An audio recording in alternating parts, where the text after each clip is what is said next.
મોટું મન રાખવું. તમે ક્યાંક ડોનેશન આપવા માટે જાઓ તો તમારા ચિલ્ડ્રન અને ગ્રેન્ડ ચિલ્ડ્રનને લઈ જવા અને એમને હાથે અપાવડાવવું, એટલે એને નાનપણથી આપવાની એક વૃત્તિ ખબર પડે. એને નાનપણથી ખબર પડે કે મારે આપવાનું છે. This is called life supporting services. હવે લાઈફ સસ્ટેઇનિંગ સર્વિસીસ, સ્કિલ ડેવલપમેન્ટ હોય, એજ્યુકેશન હોય, હેલ્થ હોય. લગભગ 2000 પછીની સાલમાં એક વખત પ્રમુખ સ્વામી મહારાજ સારંગપુરમાં હતા, જ્યાં અમારું સંતોનું ટ્રેનિંગ સેન્ટર છે. ત્યાં શાહબુદ્દીનભાઈ રાઠોડ પધારેલા. આપણે સૌ એમનાથી સારી રીતે પરિચિત છીએ અને બહુ જ મોટા હાસ્ય કલાકાર કહેવાય. ખૂબ એક સજ્જન વ્યક્તિ. એમણે જાહેરમાં એક પ્રસંગ કહ્યો ને ત્યારે અમને પહેલી વખત આ પ્રસંગ અમને પણ સંસ્થામાં એટલે કે BAPS સંસ્થામાં અમને ખબર પડી. એમણે કહ્યું કે 1971માં આ પ્રસંગ એમણે કીધેલો લગભગ 2003-04ની સાલમાં. 1971ની સાલમાં અમારા થાન ગામમાં, એ થાનગઢના છે સુરેન્દ્રનગરની બાજુમાં, ત્યાં અમારે ગર્લ્સ સ્કૂલ બાંધવી હતી. કોઈ ખેડૂતે જમીન દાન કરેલી નાની. હવે અમારે કન્સ્ટ્રક્શન કરવાનું હતું, પણ અમારા થાન ગામમાં બધા વ્યક્તિઓ સામાન્ય, એટલે કોઈ વિશેષ ડોનેશન મળે નહીં. એટલે અમે બધા પ્રમુખ સ્વામી મહારાજ પાસે ગયા 1971માં. અને એ વખતે જઈને અમે પ્રમુખ સ્વામી મહારાજને કહ્યું કે સ્વામીજી અમારે અહીંયા એક ગર્લ્સ સ્કૂલ બાંધવી છે થાનમાં. અમારા ગામ અને આજુબાજુના 5-6 ગામની નાની દીકરીઓ ભણવા આવી શકે. જમીન તો કોકે આપી છે, પણ હવે બાંધકામ માટે અમારી પાસે કોઈ પૈસા નથી. પ્રમુખ સ્વામી મહારાજે તરત શાહબુદ્દીનભાઈને પૂછ્યું કે તમારે ટોટલ પ્રોજેક્ટ કોસ્ટ કેટલો છે? એટલે શાહબુદ્દીનભાઈએ કહ્યું કે 51,000 રૂપિયા, એટલે 50,000 રૂપિયા થાય તો અમારે એ સ્કૂલ બંધાઈ જાય. 1971માં 10 ઓરડા બાંધવાના હોય તો કે 50,000માં થઈ જાય. એમ કહીને શાહબુદ્દીનભાઈ રાઠોડ બોલ્યા કે સ્વામીજી, જો આપની પાસે અમે એટલે આવ્યા છે કે પહેલો ચેક 5,000 રૂપિયાનો જો સંસ્થા અમને આપે તો અમે દુનિયાને કહી શકીએ કે આમાં BAPS સંસ્થા અને પ્રમુખ સ્વામી મહારાજનું પહેલું ડોનેશન આવેલું છે. તો એક ક્રેડિટેબલ વ્યક્તિ અમારી સાથે જોડાણા છે, એક ક્રેડિટેબલ ઓર્ગેનાઇઝેશન અમારી સાથે છે, તો બીજા લોકો પ્રેમથી જોડાય. પ્રમુખ સ્વામી મહારાજ એ વખતે શાહબુદ્દીનભાઈ બોલ્યા કે પ્રમુખ સ્વામી મહારાજ આમ સહેજ મારી આંખ સામે જોઈને કહ્યું કે શાહબુદ્દીનભાઈ, હું ત્યાં અમદાવાદ અમારી હેડ ઓફિસને ફોન કરું છું, તમને કાલે 50,000 રૂપિયાનો ચેક મળી જશે. This was 1971, way back. 1971ની વાત છે, બોલો. અને પ્રમુખ સ્વામી મહારાજે બીજા દિવસે આપણે 51નો આંકડો સારો કહેવાય 50 કરતાં, એટલે 51,000 રૂપિયાનો ચેક મોકલેલો. આ વાત લગભગ 40 વર્ષ સુધી કોઈને ખબર નહોતી. શાહબુદ્દીનભાઈ રાઠોડે કીધું કે સ્વામીજી, અમે તો હવે સ્કૂલમાં આપનું નામ રાખીએ છીએ. પ્રમુખ સ્વામી મહારાજે કીધું કે નામ નહીં રાખવાનું, અને જે જમીનના દાતા છે એનું નામ તમે રાખજો. પોતાનું નામ પણ ન રાખવા દીધું.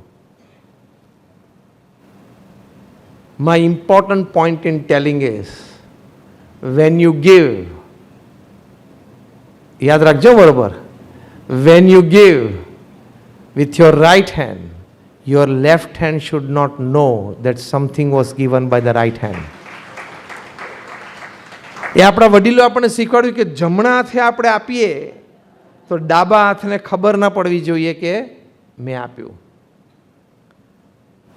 દિનેશભાઈએ જાફરાબાદ સ્કૂલનું કમિટમેન્ટ આપ્યું છે, એ ન બોલ્યા એટલે હું બોલ્યો. આવી સજ્જનતા જોઈએ કે એની કોઈ જાહેરાત નહીં, સાયલેન્ટ. અને આ જાહેરાત થઈ છે ત્યારે તમને પહેલી વાર બધાને ખબર પડી હશે કે અત્યાર સુધીમાં લાઈફમાં એમને 15 કરોડથી વધારે આવી સંસ્થાઓને 15 કરોડ રૂપીસથી વધારેનું ડોનેશન એમણે સંસ્થાઓને આપેલું છે. કેટલી મોટી વાત કહેવાય. એટલે બીજો મુદ્દો આ સદગુણ કે આપીએ એનો આનંદ લેવાનો. નોર્મલી આપણને શું હોય કે જરા તકતી લાગે, નામ ડિસ્પ્લે થાય, અને પછી જ્યારે જ્યારે ત્યાં કોઈ ઇવેન્ટ હોય અથવા તો આપણે જઈએ ને તો જરા નજર કરી એક તકતી છે ને પાછી જતી નથી રહી ને. નામ બરોબર છે ને? હા. અને ત્યાં કોઈ ઇન્સ્ટિટ્યૂટ વાળા કંઈક ફર્નિચર ગોઠવ્યું હોય ને તો આપણે કે આ કબાટ અહીં ના ગોઠવાય, સાઈડમાં ગોઠવા, વંચાતું નથી એમ. અમારા સંતો વાત કરે છે કે ભગવાને હવા આપી તો એની ઉપર ઓથોરિટી ના રાખી, કે લખ્યું નહીં કે આમ આપણે ધારો કે આમ શ્વાસ લઈએ છીએ તો અવાજ આવે છે ભગવાનનો. ભગવાન એમ કહે છે મેં તને હવા આપી છે, મેં તને હવા આપી છે. કંઈક અવાજ ભગવાને મૂકી દીધો તો આવત. પણ આપણે કોઈ એક જગ્યાએ પંખો ડોનેટ કરીએ ને તો 3 પાંખ ઉપર નામ લખાવે. હવે હવા તો ભગવાન આપી, તું કે હવા નથી આપતો. તે ખાલી એક મિકેનિઝમ વચ્ચે ફિટ કરી છે. એક પંખા ઉપર પોતાનું નામ, બીજા પંખા ઉપર એની માતાનું નામ, ત્રીજા પાંખિયા ઉપર પાછું એનો પિતાનું નામ, અને ત્રણેયમાં પાછા 3 નામ હોય. લગભગ 5-6 પેઢીના નામ એક પંખા ઉપર આવી જાય 400 રૂપિયાના પંખામાં. હા, એટલે નામ માટે ન આપવું, નહીં તો તમને આનંદ નહીં આવે. તમને માન આવશે કે આઈ ગેવ.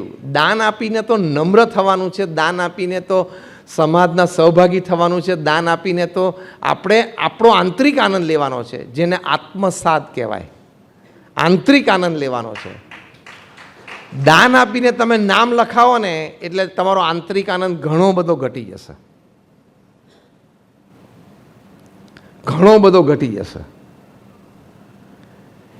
આ શું થયું કે લાઈફ સસ્ટેનિંગ સર્વિસીસ, પ્રમુખ સ્વામી મહારાજે આ સ્કૂલનું ડોનેશન કર્યું તે શું કહેવાય? Life sustaining. કારણ કે ત્યાંથી એમ્પાવરમેન્ટ ઊભું થાય છે, એજ્યુકેશન ઊભું થાય છે.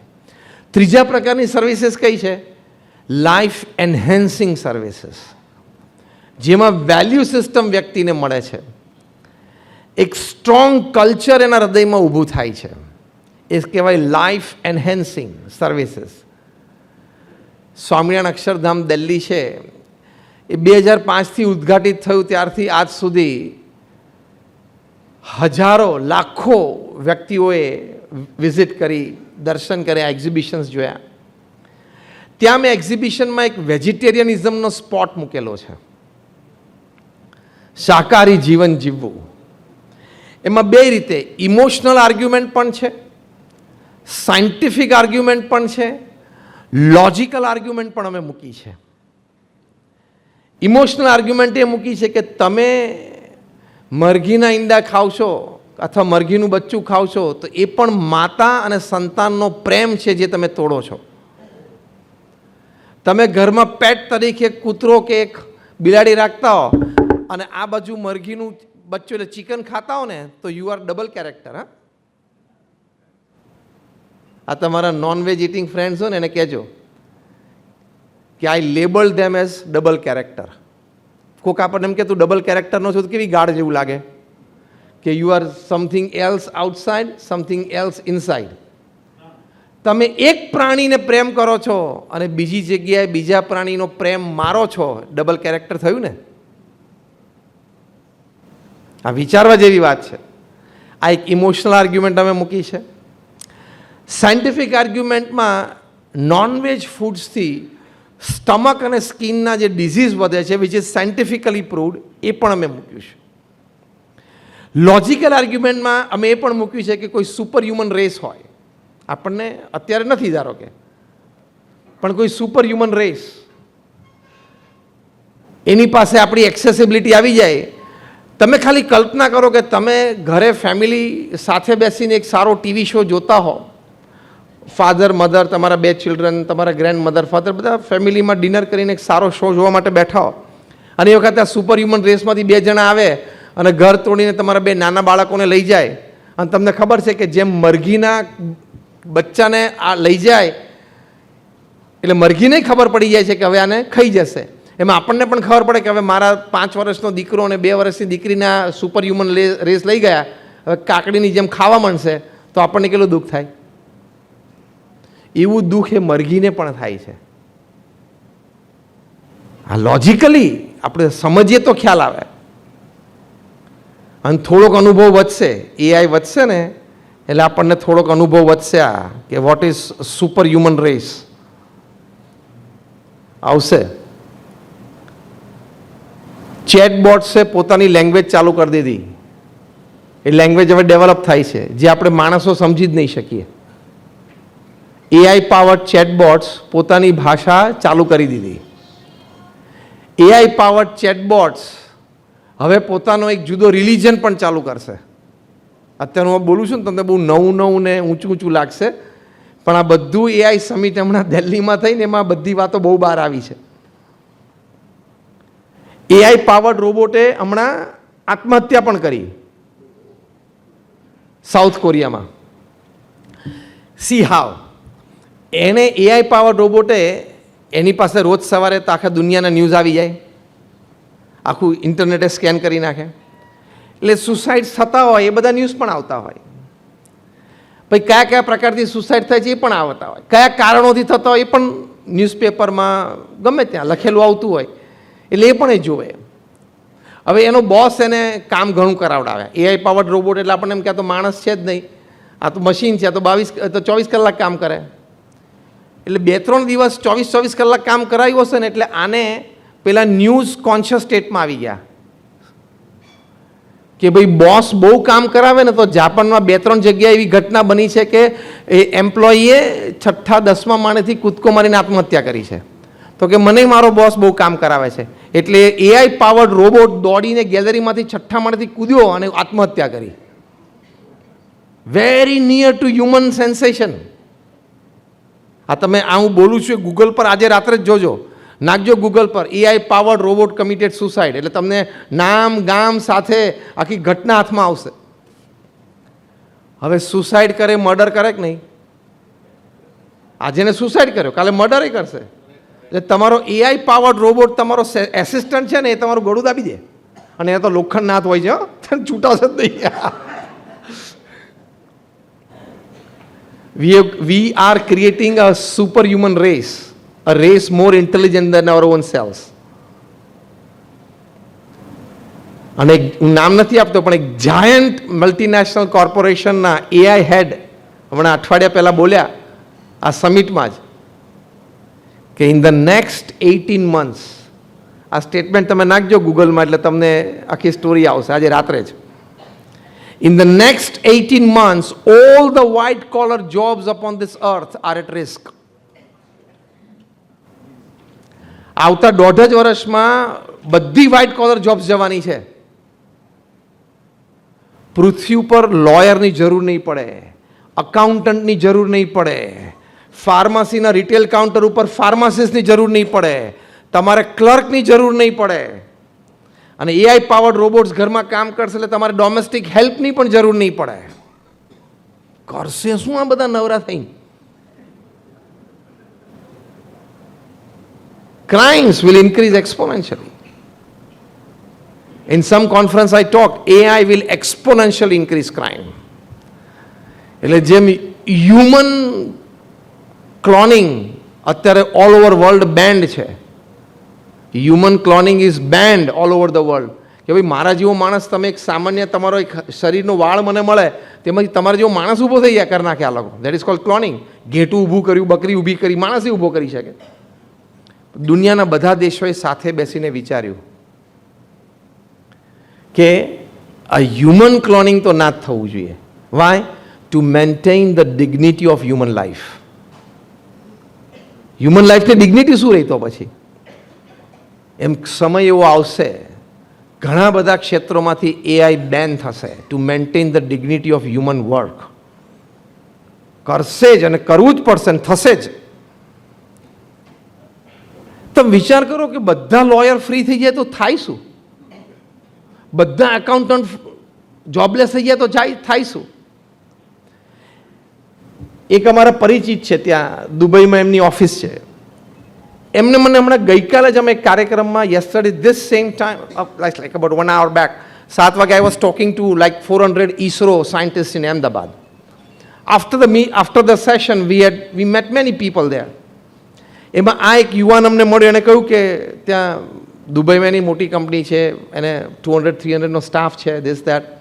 One of the sections of his company, they design websites for high-end websites બધા માટે.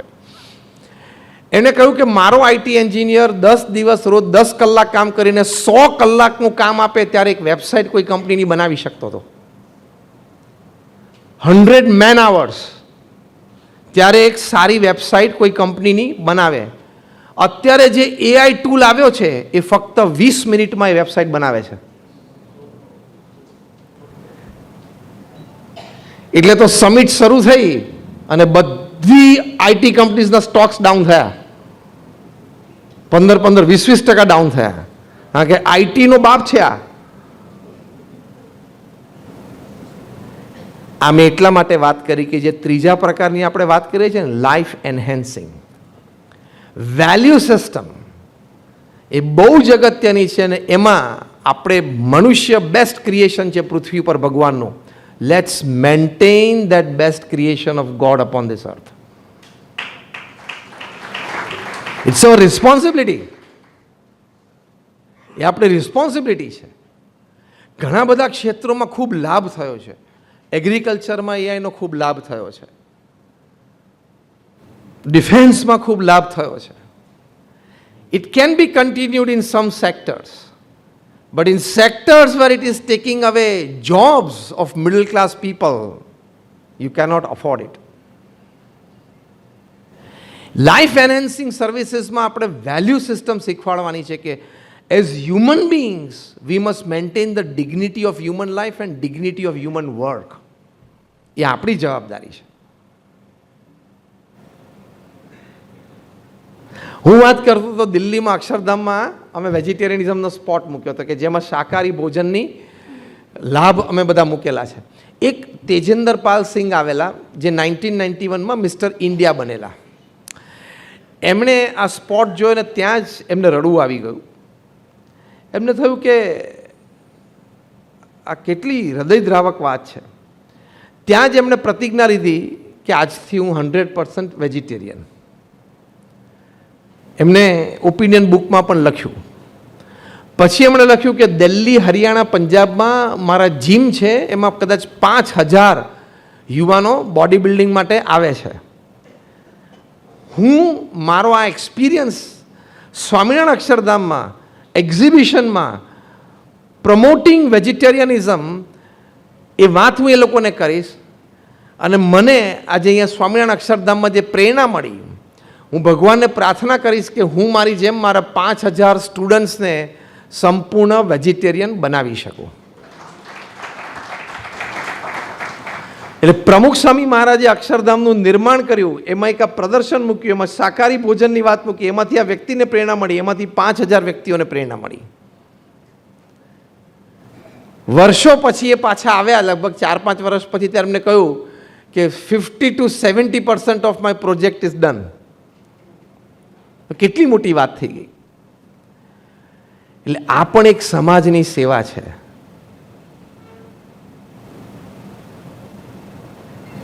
કારણ કે તમે એક માનસિકતા ડેવલપ થાય છે. તમે નોનવેજ ફૂડ્સ ખાઓ એટલે તમને મારવું, કોઈને હર્ટ કરવું, એ મેન્ટાલિટીમાં સહજ થઈ જાય. તમે કરતા ખચકાવ નહીં. હવે તમે બ્રોડર સ્પેક્ટ્રમ ઉપર આ વાત વિચારો એટલે તમારા અંદાજમાં આવશે.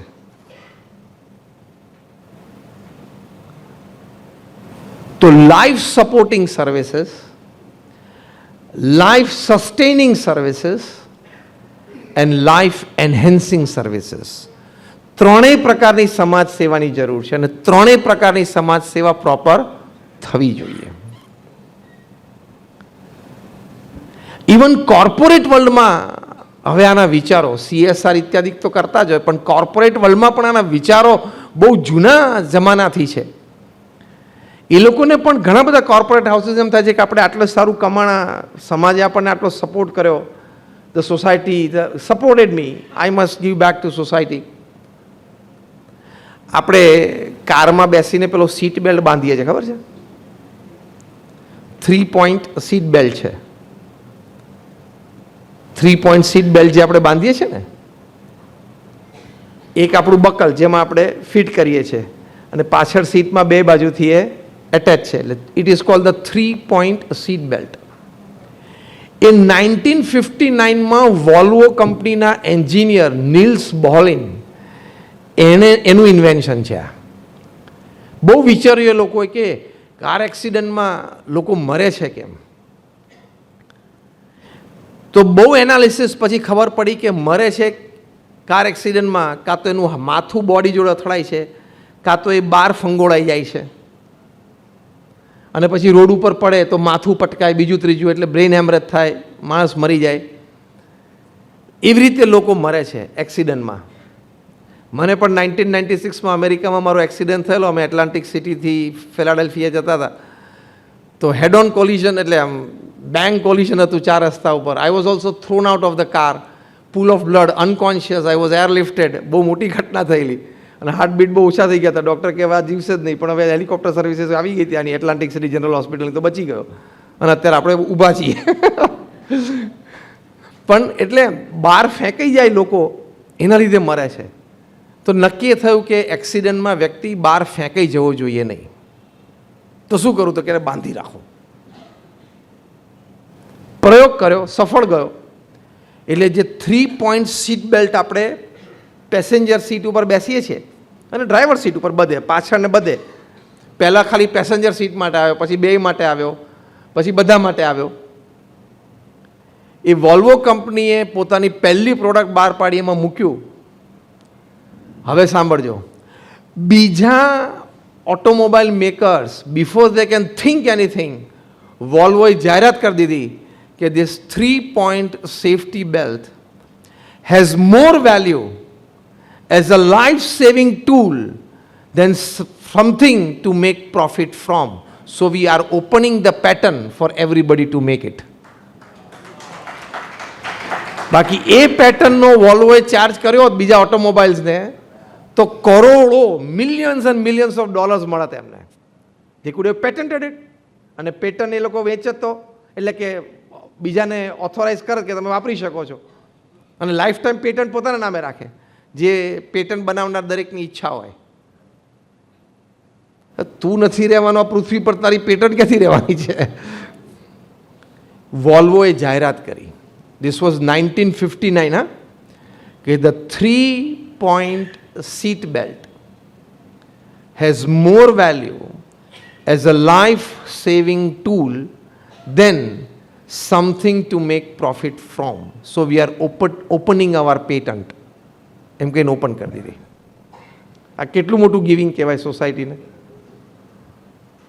એટલે સેન્સ ઓફ ગિવિંગ બધામાં છે, જાગૃત કરવાની. ઇન્ડિવિજ્યુઅલ લેવલ ઉપર, ગ્રુપ લેવલ ઉપર, બધામાં છે. અમે તો એવી સંસ્થાઓને જોઈ છે. આ મોટા શહેરોમાં તો મોટી સંસ્થાઓ હોય. અમે તો નાના ગામોમાં પણ જે ગીવર્સ જોયા છે ને, ઘણી વખત શહેરની અર્બન લોકેલિટીમાં રહેતા હોય, કરોડોના ફ્લેટમાં રહેતા હોય અને કરોડોની એસેટ્સ હોય ને, એને શરમાવે ને એવું ગિવિંગ રૂરલ લેવલ ઉપર સામાન્ય ખેડૂતો કરતા હોય છે. ખરેખર અમે તો ઘણી બધી એવી સંસ્થાઓ જોઈ, ઘણા બધા એવા વ્યક્તિઓને અમે મળ્યા છીએ. હમણાં જ વડોદરાથી આગળ એક ગામમાં એ લોકોને સ્કૂલ બનાવવી હતી, પંચાયતના ચોકમાં, બહુ સામાન્ય ગામ. 4 ખેડૂતોએ કીધું કે અમે અમારી જમીન આપીએ, સ્કૂલ બનાવો ફ્રી. જો પછી તમારે રકમ કમ્પેર નહીં કરવાની કે ભાઈ ત્યાં તો એનું ખેતર તો હશે 5-10 લાખનું. What is 5 lakhs for him is 5 crores for you. ખ્યાલ આવ્યો? એની પાસે બેંક એકાઉન્ટમાં 22 લાખ જ છે, એમાંથી 5 લાખ આપે છે. તારી પાસે 20 કરોડ છે, એમાંથી તું 5 લાખ આપે છે. બે જુદું થયું. એ બે રકમ ગણીને સરખું નહીં ગણવાનું. It makes a big difference. તો જો ગિવિંગ બધાને છે, બધાને આપવું છે, પણ મેં કહ્યું એમ હવે હૃદયની વાત પોકેટ સુધી પહોંચે, અને બીજું કે એવું એક અનુભૂતિ થાય કે એમાંથી મને આનંદ મળે છે, તો અપાય. સર્વન્ટ લીડરશિપ નામની એક પુસ્તક લખાણું છે, એક મેનેજમેન્ટ થિયરી ફ્લોટ થઈ છે વર્ષો પહેલાં. રોબર્ટ ગ્રીનલીફે આ પુસ્તક લખ્યું છે, સર્વન્ટ લીડરશિપ. પહેલી વખત આ શબ્દ એણે કોઈન કર્યો એમને. Leadership should be servant leadership. એટલે કે જે નેતા હોય, આગેવાન હોય, એને હંમેશા એમ માનવું કે આ સંસ્થાનો હું સેવક છું, આ કંપનીમાં બધા કર્મચારીઓ છે એ મારા શેઠ છે, હું સેવક છું. આની પાછળની ભાવના શું? Importance of selfless service, importance of empathy and trying to understand that the other section needs help. એ સર્વન્ટ લીડરશિપમાં આવે. સર્વન્ટ લીડરશિપનો કોન્સેપ્ટ સમજાવો તો તકતી મરાવવાનું મન થાય. જ્યારે પણ દાન કરો ને, અત્યારે જે બેઠા છે ને તો મેસેજ છે, તકતીમાં નામ લખાવતા નહીં. ખ્યાલ આવ્યો? Donated by so and so, તકતીમાં નામ લખાવતા નહીં. તો ઉપરવાળાના હૃદયમાં નામ લખાશે.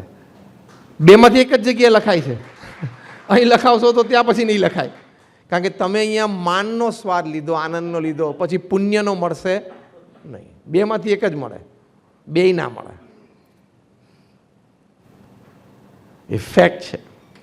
એટલે નિસ્વાર્થ ભાવે આપવું અને આપતા રહેવું એક મોટી ભાવના છે. Commitments, પ્લેજેસ and then actually happening. પોતા માટે તો પશુ પણ વાપરે છે, આપણું હોય બીજા માટે થોડું વાપરવું એ આપણા શાસ્ત્રોક્ત કથન, આપણી પરંપરા, એને આપણા સંસ્કાર છે. પોતાના મોજ શોખ માટે તમે વાપરો અને પછી વધારે પૈસા ભેગા થાય એટલે આડાવડા બધા કામોય થાય ને આડાવડી આદતોય પડે અને આડાવડા કૃત્યોય થવા માંડે. કારણ કે તમે સન્માર્ગે એ ધન નથી વાપરતા, એટલે લક્ષ્મી શુદ્ધ રહી નહીં. અમેરિકામાં એક ફાઇલ ખુલી છે ને, દર 3 દિવસે એક નામ બહાર આવે છે. અમેરિકામાં એક ફાઇલ ખુલી છે, હજારો ડોક્યુમેન્ટ્સ છે. દર 3જા દિવસે એક માથું રોલ થાય છે. One head is getting rolled. ફટાફટ જાય છે. આવશે જ તો ઘણા બધા આવશે. અને 3 દિવસ પહેલાં તો એક જાયન્ટ મલ્ટીનેશનલ કોર્પોરેશનના સ્થાપક ફાઉન્ડર ચેરમેને કબૂલાત કરી લીધી. નામ નહીં બોલવાનું, ખાલી શીખી લેવાનું કે આ માર્ગ ખોટો છે. બહુ જ જાયન્ટ મલ્ટીનેશનલ કોર્પોરેશનના ફાઉન્ડર ચેરમેને કબૂલાત કરીને કે આ ફાઇલમાં મારું નામ છે તો મારે આવું હતું. ભગવાને આપેલું ધન તમે સન્માર્ગે વાપરવાનો પ્રયત્ન નહીં કરો ને નહીં વાપરો, અને સહેજ પણ કુઆદતમાં ગયા તો પછી બધું ધન એ કુઆદતમાં જ વપરાશે, એ ખોટા રસ્તે જ વપરાશે.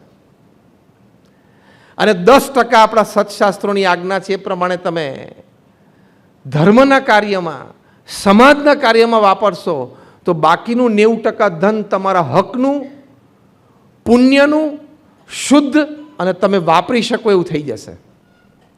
તો 90% તમારું કમાયેલું ધન એને શુદ્ધ અને પવિત્ર રાખવા માટે, એ ધનથી આપણી પેઢીઓને સંસ્કાર ને સદવિચાર મળે એની માટે 10% તમારે સમાજ અને ધર્મને આપવું જ જોઈએ. એ આપણા સત્શાસ્ત્રોની આજ્ઞા છે. ભગવાન સ્વામિનારાયણે પણ સમગ્ર શાસ્ત્રના સારૂપે શિક્ષાપત્રીમાં આ વાત લખી છે. તમે કોઈ પણ જ્ઞાતિ જાતિના ધર્મશાસ્ત્ર લો, એમાં 5%, 10% ધર્માદો સમાજને ધર્મ માટે આપવો એનો આદેશ આપેલો છે. યસ ઓર નો? એનો આદેશ આપેલો છે. તો એ પ્રમાણે આપણે કરવાનો એક પ્રયત્ન કરવો જોઈએ, વિચાર રાખવો જોઈએ અને આપવું જ જોઈએ. તમારે એમ વિચારવાનું કે આજે મેં કંઈ નથી આપ્યું તો દિવસ થોડોક બરોબર ગયો ના કહેવાય. અને મહિનો એવો જાય ને તો પછી મહિના પછી તો પહેલું કામ સવાર ઉઠી કરીને આપવાનું જ. રાજા યુધિષ્ઠિરે છે ને સવારે દાન આપવા બેસતા, તે પછી દાન આપ્યું. પછી સમય પૂરો થયો એટલે ઊભા થઈને મહેલમાં અંદર ગયા. તે કોઈ ગરીબ ભિક્ષુક એ દોડતો આવ્યો કે જરા હું મોડો પડ્યો. એટલે રાજા યુધિષ્ઠિરે કહ્યું કે કાલે આપશું, એમાં શું? એને કહો. એટલે સૈનિકને કીધું કે એમની વ્યવસ્થા કરી દો, એક દિવસ રહેવા જમવાની. ભીમે આ જોયું, સાંભળ્યું. ભીમે જઈને વિજય ડંકો વગાડ્યો. યુદ્ધ જીત્યા પછી કોઈ પાંડવો યુદ્ધ જીતે અથવા કોઈ પણ સૈન્ય યુદ્ધ જીતે તો પછી જે વિજય ડંકો વાગે એની રિધમ જુદી હોય. એ રિધમ સાંભળીને યુધિષ્ઠિરે કહ્યું કે ક્યાં યુદ્ધ લડાતું હતું આપણું, મને કેમ રાજા તરીકે ખબર નથી, અને કયું યુદ્ધ આપણે જીત્યા, અને કોણે ડંકો વગાડ્યો? તો કે તમારા ભાઈએ વગાડ્યો છે, ભીમે. બોલાવો. રાજમહેલમાં બોલાવ્યા. ભર કચેરીમાં યુધિષ્ઠિરે પૂછ્યું કે આ વિજય ડંકો કેમ વગાડ્યો, આપણે ક્યાં યુદ્ધ ચાલતું હતું અને કઈ જગ્યાએ આપણે વિજય મેળવ્યો? ભીમે કહ્યું કે બહુ મોટો વિજય મેળવ્યો. કોણે? તમે. યુધિષ્ઠિર કે મેં ક્યાં વિજય મેળવ્યો છે? તમે હમણાં કીધું ને એક ભિક્ષુકને કે કાલે આવજે, એનો મતલબ કે તમે 24 કલાક જીવવાના છો, તમે કાળ ઉપર વિજય મેળવ્યો. યુધિષ્ઠિરને ક્લિક થયું કે વાત તો સાચી છે, કારણ કે 24 કલાક પછીનો કોઈને નિર્ધાર નથી. નિર્ધાર આંગળી ઊંચી કરો તો કે I will see tomorrow sunrise, કોઈને ખબર નથી. એ તો કાલ તમારા કોકમાં સમાચાર આવે, મારા સમાચાર તમને આવે, આમાં કાંઈ નક્કી નથી. ટોન્ટ માર્યો ભીમે, યુધિષ્ઠિરને ટોન્ટ માર્યો કે તમે વિજય મેળવ્યો ને, કાળ ઉપર વિજય મેળવ્યો, કારણ કે તમે કીધું કે કાલે તું આવજે, હું આપીશ. એનો મતલબ કે 24 કલાક તમે જીવવાના છો, તમને ખબર છે ને.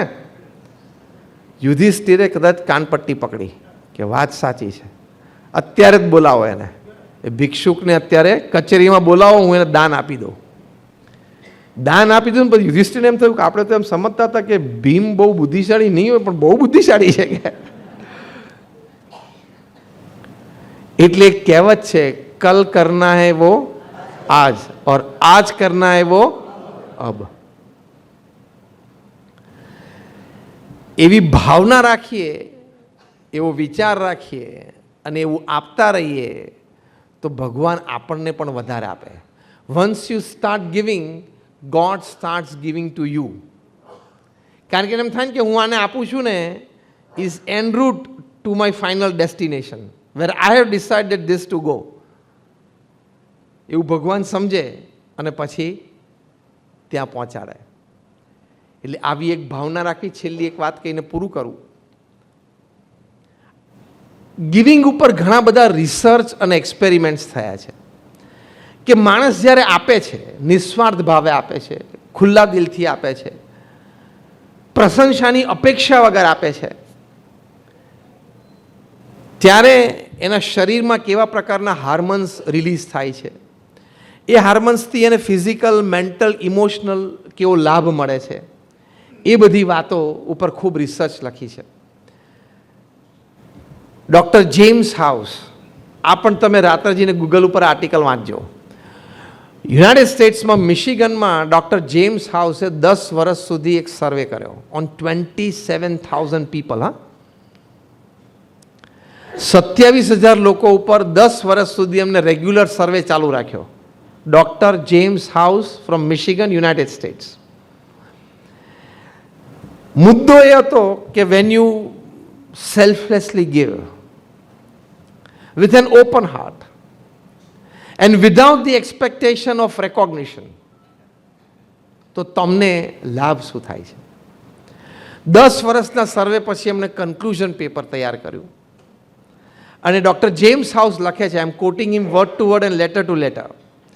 ડૉક્ટર જેમ્સ હાઉસ લખે છે કે now it is a clear evidence that giving selflessly has definite health benefits. આ પહેલું વાક્ય લખે છે. તમે જ્યારે નિસ્વાર્થ ભાવે આપો છો ત્યારે તમારા સ્વાસ્થ્યને ઘણો લાભ થાય છે. બીજું વાક્ય લખે છે, giving સેલ્ફલેસલી.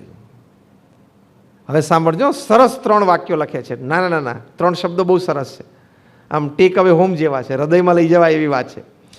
Giving selflessly is good for the health of your heart, is good for your immune system, and is good for the overall vitality of your body. કેટલી મોટી વાત કરી. ડૉક્ટર જયંત ગાંધી બેઠા છે એટલે આ શબ્દો એમને વધારે પકડાતા હશે એઝ અ ડૉક્ટર.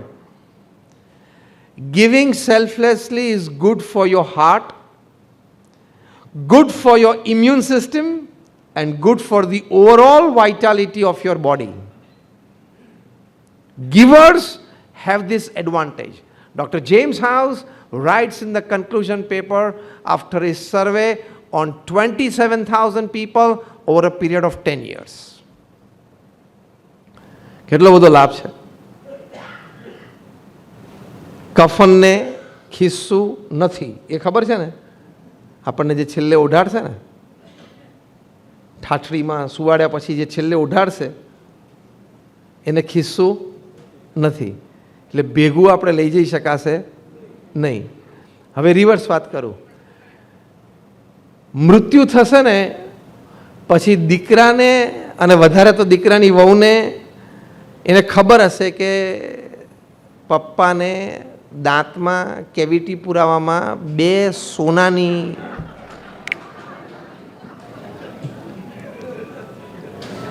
કેવિટી પૂરેલી છે. એટલે પહેલાં કહેશે કે ભાઈ બારણું બંધ કરી દો. બારણું બંધ કરી મોઢું પોળું કરી હથોડી મારીને કાઢી લેશે. હા કે ભેગું આમથું સળગી જાય એનો કોઈ અર્થ નહીં ને. એટલે એ પણ ભેગું આવતું નથી. એના કરતાં એક ચેપ્ટર આગળ એ પણ લઈ લેવામાં આવે છે, તેની કરતાં દઈ દેને કોકને. એટલે આજે આ પુસ્તકના વિમોચનમાં દિનેશભાઈ શાહને ફરી વખત આપણે ખૂબ ખૂબ અભિનંદન પાઠવીએ છીએ કે આટલા વર્ષોથી એ સમાજનો પોતાના ઉપર ઉપકાર છે એમ સમજીને આપતા આવ્યા છે. હજી પણ એમની આ શ્રદ્ધા, 83 વર્ષની ઉંમર કેટલી થઈ તમારે? He is 83. આ એનર્જી, આ enthusiasm is worth learning for everybody of us. એટલે એમને તો અભિનંદન છે, પણ આટલી વાત આજે આપણે સમજ્યા કે લાઈફ સપોર્ટિંગ હેલ્પ પણ કરવી, લાઈફ સસ્ટેનિંગ હેલ્પ પણ કરવી, લાઈફ એન્હેન્સિંગ હેલ્પ પણ કરવી, અને when you selflessly give like the Maharaj of Nawanagar, you live in the hearts of people. તકતી તો લાગી ના લાગી, you live in the hearts of people for generations. Corporate world પણ નિસ્વાર્થ ભાવે આપે છે, આપણે પણ આપવું. અને જે છેલ્લી વાત કરી, even for the sake of enjoying better physical, mental, emotional health, give some part of your resources, some part of your life, and some part of your emotions to better somebody's life. And I end with a statement which you all need to remember well. I'm ending the speech with this statement. The greatest joy of life